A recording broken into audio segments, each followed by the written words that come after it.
All right, on Sunday we have the Giants playing at the Bills. Non-conference battle here. You got the Giants 1-2 having extra day to prepare, or extra days of rest because of that Thursday win over Washington.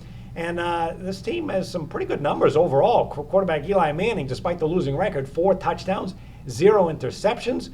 They're 1-7 against the spread when they face a winning team, but October has been the month for Eli Manning and Coughlin, 29-13-2 against the spread. Manning has very good targets with Beckham, Randall, and Vereen, so it should be a top passing game this season. They come in off that terrific game against the Redskins, and their run defense is number 2 in the NFL. In fact, the top 2 run defenses in the NFL meet here. So Harvard, it was a nice win, but I do have to wonder about some of the injury concerns to this Giant offensive line, particularly when you're facing a guy like Rex Ryan who could unleash the blitz on you. Well, I think they're going to blitz quite a bit. Both teams probably are going to. And you can make a good case that the Giants should be 3-0, playing really well. Dallas and Atlanta, they're no slouches when they were playing there, and they blew 2 10-point leads late in the game. So let's say they're 3-0, 2-1, but really, what are they, 1-2? They're playing well. They're doing fine with Manning, like you said, 4 touchdowns. He hasn't had a pick yet. And if you look at Randall and Beckham, they've combined for 400 yards passing total yardage in the last 3 games. And I like their against the run. They're 4th in against the run. You can't run against them. 75 yards per game. So what's going to happen? Well, who knows? With Tyrod Taylor, I think he's going to, start to get a little bit of trouble. Sammy Watkins, he could be hurt, so you want to check the injuries on that.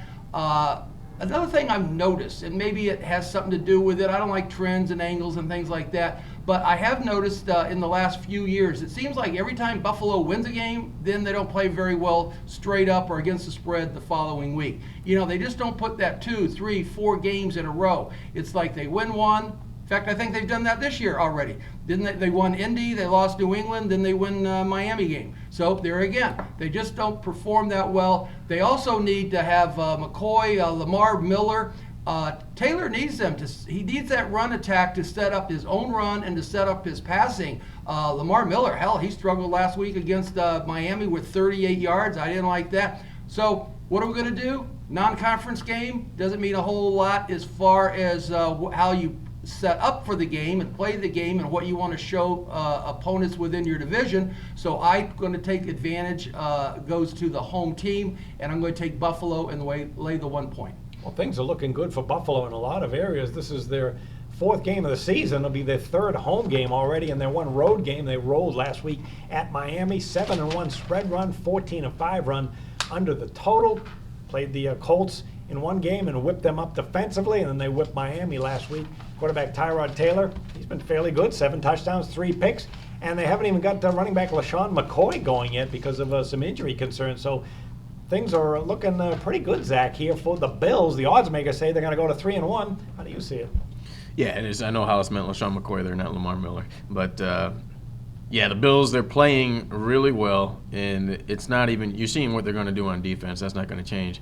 But it's the offense that's impressing me last year when they played – on the road at times. It was just the offense that caused them to lose so many games. But you put Tyrod Taylor in there, and I'm seeing progression each and every week from him. Last week it was with his throwing. He was dropping perfect throws to his wide receivers.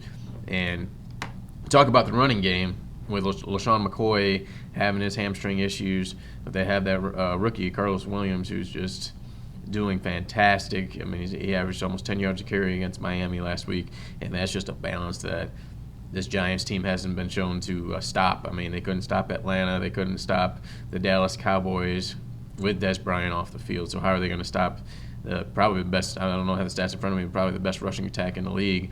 And then you got a scrambling quarterback in Tyrod Taylor who's accurate. So I think that poses problems. And you've seen time and time again when Eli Manning is forced to have to win games by himself because it's not going to happen. You can't run against Buffalo. And let's face it, Rashad Jennings and Shane Vereen, that combo, and Andre Williams, that combination is not working right now.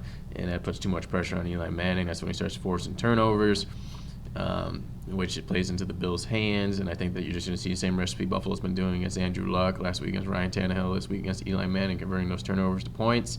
And I think they're going to get a fairly, seen this line move a half point already. I think it might get to 6 and probably settle there, but I think it's a good buy on the Bills. Okay, well, I'll take a look. I'll kind of lean toward the dog in this one because you need to stop the run when you're facing the Bills, and the Giants can do that. 74.7 yards per game. That is second in the NFL. Had the extra day to prepare. I like the coaching staff. Elite quarterback here, and I wouldn't be surprised if they get behind in this game. I mean, the Giants could be 3-0. They blew those double-digit leads in the first 2 games, but if this is a game where they're behind, with their passing offense, they have the capability of a late comeback or backdoor cover. They've been terrific in October, 29-13-2 against the spread. And head-to-head, you got the road team that has done very well when these teams meet, 3-0-1 ATS. The dog is 3-1-1 ATS, and the Giants are 3-1-1 ATS. So all in all, as far as matchups, the way I see it, it looks like a close one, maybe decided by a field goal. So I will lean toward the Giants.